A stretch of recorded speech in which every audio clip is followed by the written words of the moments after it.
If God's 10 commandments are summarized as loving God and loving neighbor, that's more reason to keep them, not less. Matthew 22, verses 35 through 40. Then one of them, which was a lawyer, asked him a question, tempting him and saying, Master, which is the great commandment in the law? Jesus said unto him, Thou shalt love the Lord thy God with all thy heart and with all thy soul and with all thy mind. He's citing Deuteronomy 6, verse 5 there. This is the first and great commandment. And the second is like unto it, Thou shalt love thy neighbor as thyself.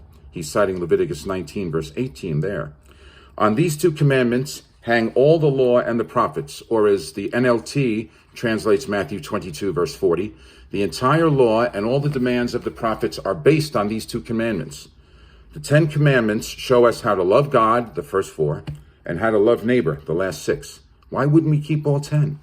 Romans 13, starting in verse 8. Owe no man anything but to love one another, for he that loveth another hath fulfilled the law. For this, thou shalt not commit adultery, thou shalt not kill, thou shalt not steal, thou shalt not bear false witness, thou shalt not covet. And if there be any other commandment, it is briefly comprehended in this saying, namely, thou shalt love thy neighbor as thyself. Love worketh no ill to his neighbor. Therefore, love is the fulfilling of the law.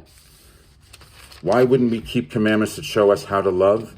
James 2, verses 10 through 11. For whosoever shall keep the whole law and yet offend in one point, he is guilty of all. For he that said, Do not commit adultery, said also, Do not kill. Now if thou commit no adultery, yet if thou kill, thou art become a transgressor of the law. You can't just eliminate any one of the 10 commandments you don't want to keep. This could just as easily said, For he that said, Do not commit adultery, said also, Do not break the Sabbath. Now, if you commit no adultery, yet if you break the Sabbath, you are become a transgressor of the law. You can't just throw out one of the 10 commandments. If you do that, you are a transgressor of the law, according to James. For those of you keeping the commandments on how to love God and how to love neighbor, one of which is the command to keep the Sabbath holy, have a blessed, joyous Sabbath. The rest of you, peace all, love God and neighbor all, bye-bye.